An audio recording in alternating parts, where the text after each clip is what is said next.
and welcome to this week's Throwback Thursday. This is our last one for Pride Month, so the last one in June, and we're going to take you to our base camp, which is usually here, but it's summer, so it's very green and very bare at the minute.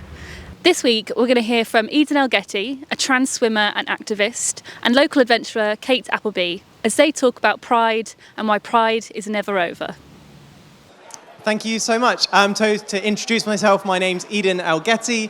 I am the producer and founder of Pride's Not Over, which is an Instagram space for queer people, whether you're in outdoors, any sort of industry that you work in or take part in. We want you to come and take the Instagram account for a weekend and show what your weekend looks like to the rest of the world. There's no posting guidelines, there's no expectations for what you want to do. It's literally you take the account and you do exactly what you want with it. This is where I'd like to introduce my friend, dear friend who I've met for the first time today, Kate, who did one of the first takeovers. So do you want to talk about what that was like?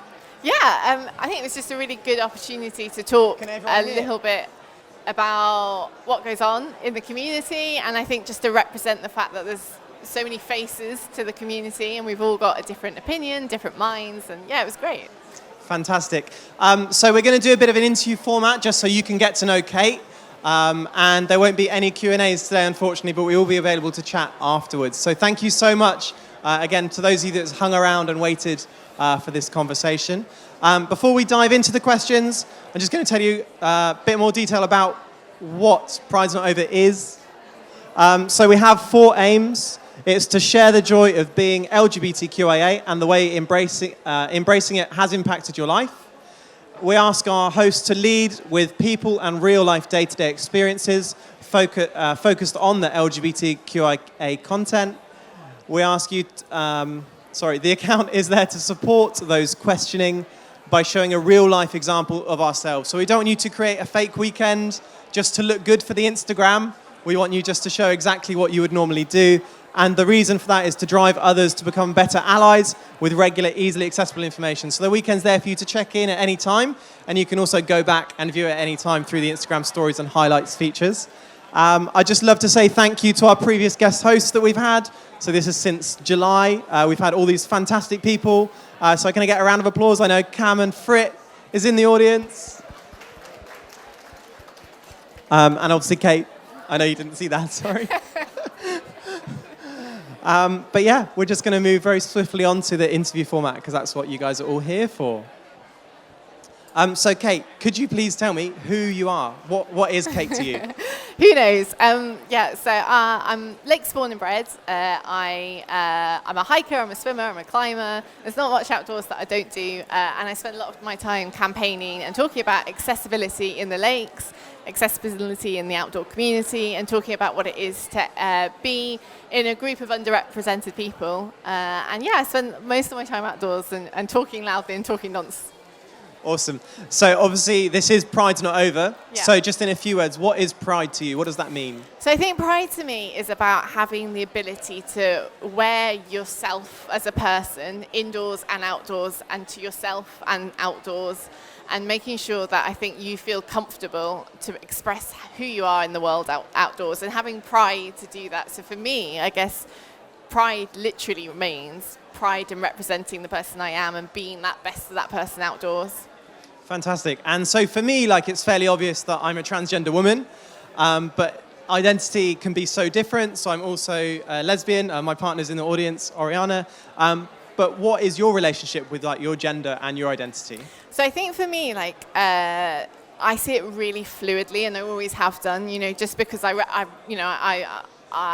present as a woman, and I guess for me, I've never really seen the world with black and white boundaries. And for me, kind of love supersedes any kind of boundary, whether that be race or ethnicity or accessibility or your sexuality. It kind of exceeds all of that. So I've always had a very fluid, I think, interpretation of who I am, what I'm interested in, and how I define love. Awesome. And how, I think we've spoken about this before, that people can very easily misunderstand who you are and your identity. So how does that kind of make you feel? And what do you wish people knew about your identity so you didn't have to keep educating people and having great talks like this, that it would just be common knowledge?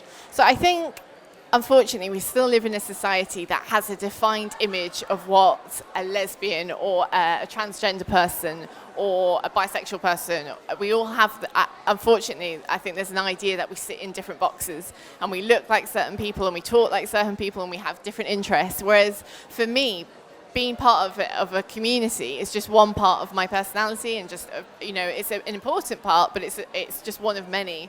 And I think people seem to have that fascination on describing somebody in a box and forget all the other bits of that person. And I think I wish people kind of saw everything to that person rather than make a judgment just purely on what they identify as. Cool. So now's a great time then. Tell us more about Kate. What do you wish people did know?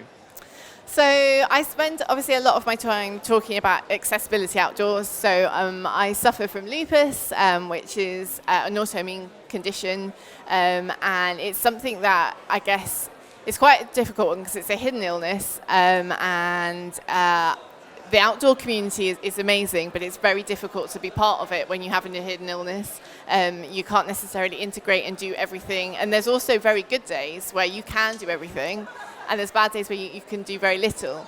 So I think I spend so much time talking about the importance of making sure the outdoor community is accessible and open to everybody.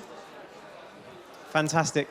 So one thing that we often talk about, whether it's on Pride's Not Over or just day-to-day as queer people, we talk about the coming out journey. So if you don't mind and you feel safe to, raise your hand if you've ever had to come out. Fantastic. And if you don't mind, keep your hands up if this is still something you're having to do every day. Yeah, I feel I do. Even this morning I had to come out to 3 people just to explain my identity. But Kate, we've spoken privately about reactions to coming out. What is your general reaction when you let people know about your identity and your sexuality? So I had coming out for me was a really traumatic experience. I was brought up in a very religious background, and I was hugely discriminated against for having kind of that fluid approach. And one of my earliest memories is a family member spitting out a friend that was a lesbian at the time. And I received the kind of same treatment. I received a lot of kind of kicked out, shunned, and there was an awful lot of talk about going to hell and all of these kind of things. So coming out was hugely difficult for me, and actually I lost my home as a result of it. I kind of got kicked out at a very early age for doing that. So one of the things I talk about is having that ability and the freedom and the safety to be able to identify as who you are, because it's so fundamentally important. And I don't think anybody should ever feel like they have to make a choice between their safety and their identity. Okay, so I guess on that, there may be some people in the audience today that haven't come out, but they may be questioning themselves. What advice would you give to them without saying this is like the gold standard? From your experience, what advice would you give to them? Yeah, so I think for me, one thing I would definitely tell myself is having the ability to be confident in who I was earlier.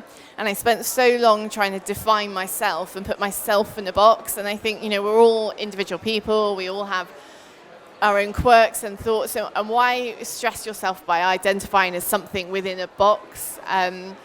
It doesn't matter how you feel on that scale. It doesn't matter what how you're attracted to somebody.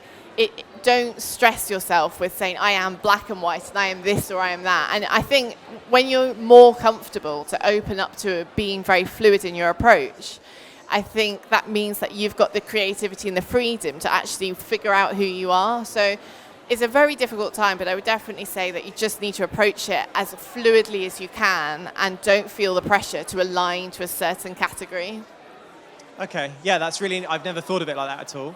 My coming out was quite structured. I felt I had to tell my mum, I had to tell my dad, I had to tell some of my grandparents, family. And yeah, I wish I had been more fluid and not just like written a letter and sent it out that was very poorly, or not poorly received, but just like I also think sometimes personal. is that we have, and everybody's journey is different, and this isn't to say one is better than the other, but coming out doesn't necessarily need to be a coming out experience. It can be a very fluid, gradual transition of the world seeing a different version of yourself. And for some people, it's absolutely the right thing to do to have this kind of big celebration of coming out. But I think some people probably feel quite intimidated by the fact that they have to do this kind of big reveal. And I think that's really important. Your coming out experience is personal to you, and it should be done at the pace or the freedom and the fluidity with what you want to proceed. Okay, and then going back to the other side, so if someone came out to you, what advice would you give? So not someone directly coming to you, but if someone came to me, what should I be expected to do if someone comes out? How should I react? And what's the best things I can do to support that person, be a better ally? So I think one of the best things that I've learned to do is ask questions. And I think as people, we are fundamentally curious in nature, but I think sometimes we're very scared to offend or ask questions. For me personally, if somebody, came to me with that situation, it's not my place to ask why. It's not my place to kind of judge. It's not my place to really question them. But it is my place to say, okay, how can I support you? What do you need? What do you need from an ally? And everybody's journey is different, and it's so important to remember that I think every single person deserves the support. So for me, the fundamental thing is me saying, how can I support you? Awesome. So with that is like, how can I support? I'm not the best at knowing exactly what to do.